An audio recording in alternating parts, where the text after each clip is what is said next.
નમસ્કાર વિદ્યાર્થી મિત્રો, આજે આપણે વિજ્ઞાન વિષયમાં ધોરણ 8 માં વાનસ્પતિક પ્રજનન શીખીશું. તો તમને ખબર જ હશે કે વનસ્પતિને વિવિધ અંગો હોય છે, જેવા કે પર્ણ, પ્રકાંડ, મૂળ. તેમાંથી જ આપણે પુષ્પનો અભ્યાસ કરીશું.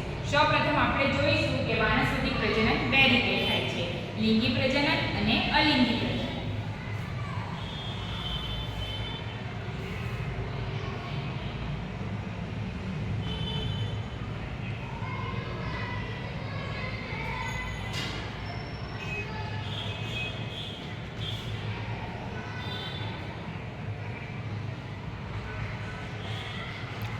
આજે આપણે વાનસ્પતિક પ્રજનનમાં લિંગી પ્રજનનનો અભ્યાસ કરીશું. તો પુષ્પ એ મુખ્ય પ્રજનન અંગ છે કે જેમાં પુંકેસર અને સ્ત્રીકેસર આવેલા હોય છે.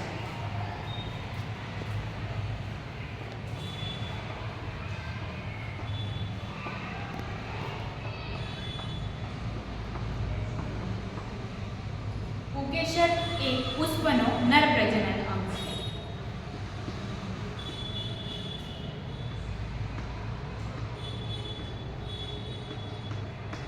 જ્યારે સ્ત્રીકેસર એ પુષ્પનો માદા પ્રજનન અંગ છે.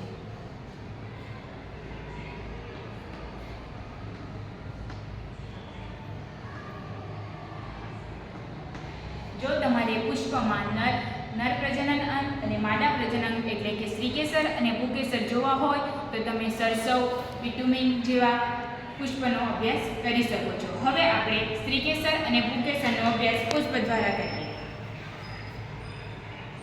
તમે અહીં પુષ્પમાં જોઈ શકો છો કે જે આ પીળા કલરનું દેખાય છે આ એક પુંકેસર છે, અને જે તમને આ રેડ કલરમાં દેખાય છે આ રેડ કલરમાં તમે જોઈ શકો છો એ સ્ત્રીકેસર છે. વિદ્યાર્થી મિત્રો, આપણે પુષ્પમાં પુંકેસર અને સ્ત્રીકેસરનો અભ્યાસ આપણે ફૂલ દ્વારા કર્યો, પરંતુ તમે જાણો છો કે કેટલાક પુષ્પોમાં માત્ર સ્ત્રીકેસર હોય છે અને કેટલાક પુષ્પોમાં માત્ર પુંકેસર હોય છે. તો તેવા પુષ્પને આપણે એકલિંગી પુષ્પ કહીએ છીએ.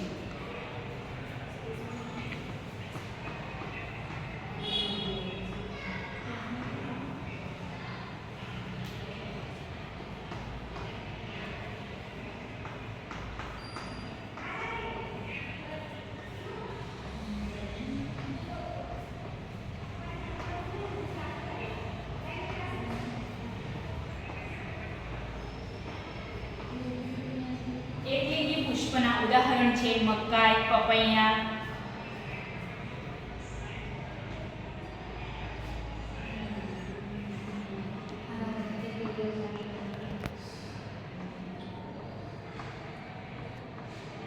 હવે કેટલાક પુષ્પો કે જેમાં સ્ત્રીકેસર અને પુંકેસર બંને જોવા મળે છે તો તેવા પુષ્પને દ્વિલિંગી પુષ્પો કહે છે.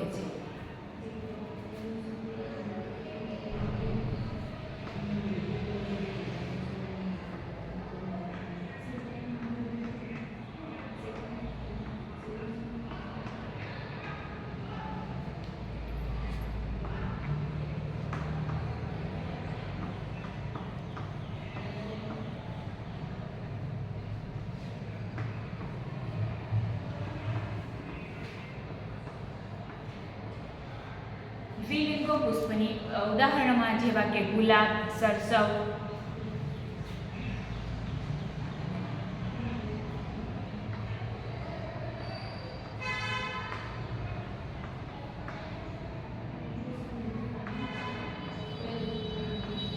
હવે આપણે પુષ્પમાં સ્ત્રીકેસર અને પુંકેસરનો અભ્યાસ તો કર્યો, પરંતુ હવે આકૃતિ દ્વારા એને સમજવાનો પ્રયત્ન કરીએ.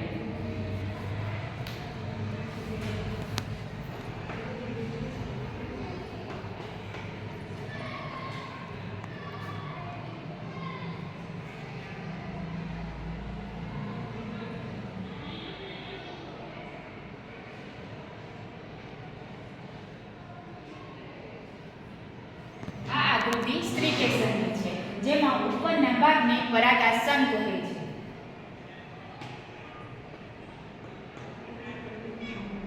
સાંકડી નળી જેવા ભાગને પરાગવાહિની કહે છે.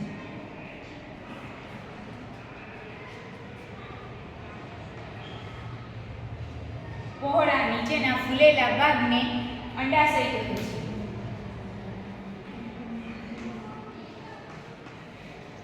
હવે આપણે કુકેશનને આકૃતિ દ્વારા સમજીએ.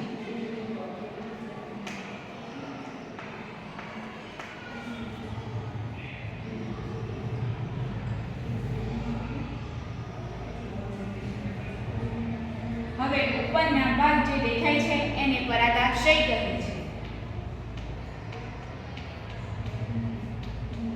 અને સાંકડી પૂંછડી જેવા ભાગને તંતુ કહે છે.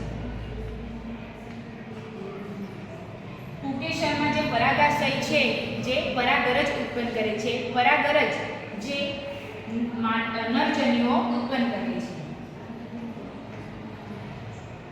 પરાગાશય દ્વારા ઉત્પન્ન થયેલી પરાગરજ જે પરાગાશન જે શ્રીકેશનનો ભાગ છે જેના દ્વારા આકર્ષિત થાય છે.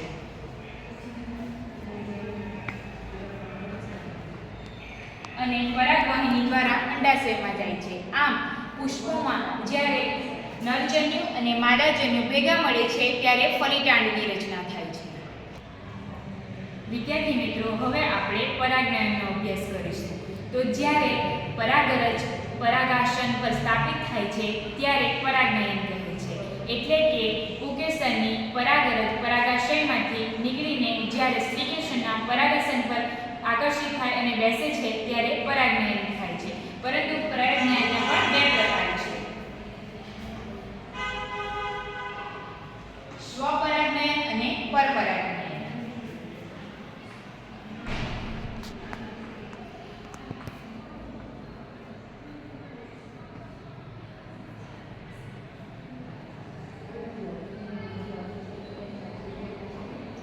સ્વપરાગનયન અને પરપરાગનયનને આપણે આકૃતિ દ્વારા સમજીએ.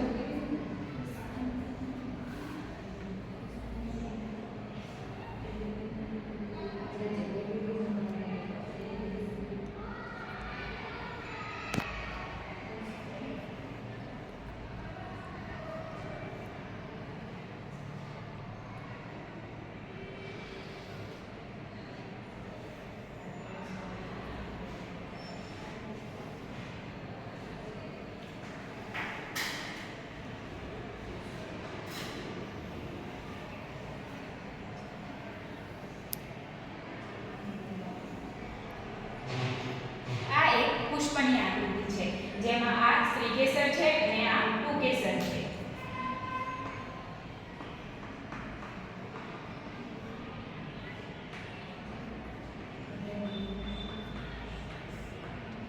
પુકેસર એ પરાગાશય ધરાવે છે જે પરાગરજ ઉત્પન્ન કરે છે.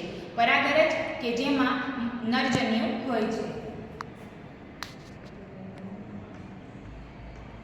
જ્યારે પુકેશનના પરાગાશય દ્વારા જે પરાગરજ ઉત્પન્ન થાય છે તે પોતાના જ પુષ્પો પર, પોતાના છોડના જ પુષ્પો પર પરાગાશન પર બેસે છે ત્યારે જે પરાગનયન થાય છે તેને આપણે સ્વપરાગનયન કહીએ છીએ. હવે આપણે પરપરાગનયન આકૃતિ દ્વારા સમજીએ.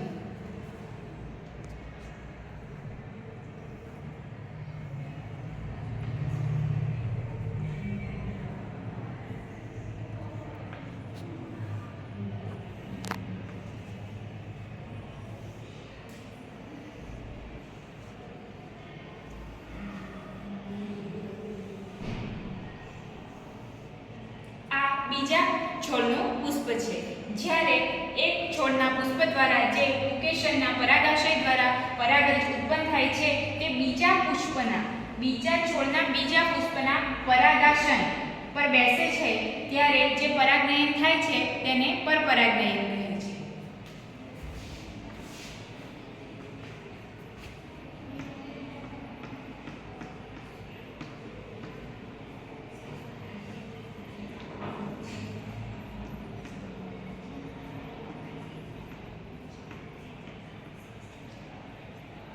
હવે આપણે આગળ અભ્યાસ કરીશું કે પરાગરજ અંડાશયમાં જઈને કઈ પ્રક્રિયા થાય છે.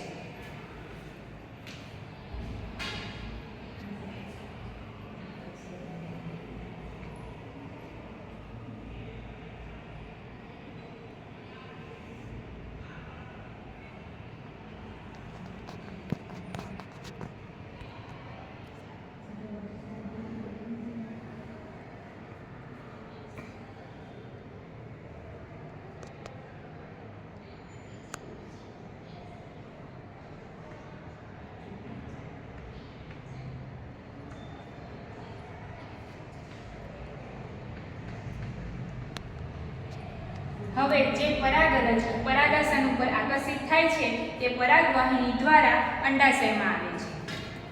અંડાશયમાંથી જે અંડક હોય છે ત્યાં જાય છે.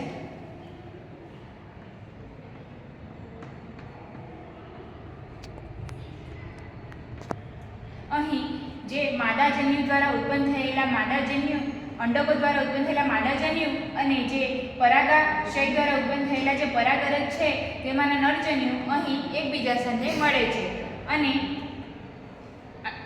અંડકો બનાવે છે.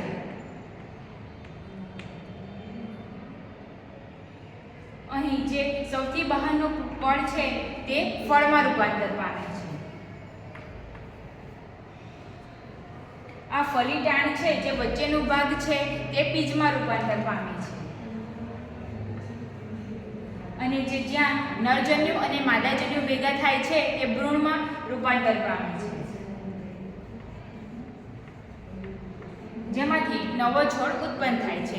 આવી જ રીતે વાનસ્પતિક પ્રજનન દ્વારા નવો છોડ ઉત્પન્ન થાય છે. આઈ હોપ વિદ્યાર્થી મિત્રો તમને વધુ સમજમાં આવ્યું હશે. વિદ્યાર્થી મિત્રો, તમે જોઈ શકો છો કે આકૃતિમાં દર્શાવ્યા પ્રમાણે પુકેસનના પરાગાશય પર જે પરાગરજ ઉત્પન્ન થાય છે કે જેમાં નરજન્યુ હોય છે તે સ્ત્રીકેસનના પરાગાસન પર બેસે છે તેનો ફેલાવો જીવજંતુઓ દ્વારા, પાણીઓ દ્વારા અને હવા દ્વારા થાય છે.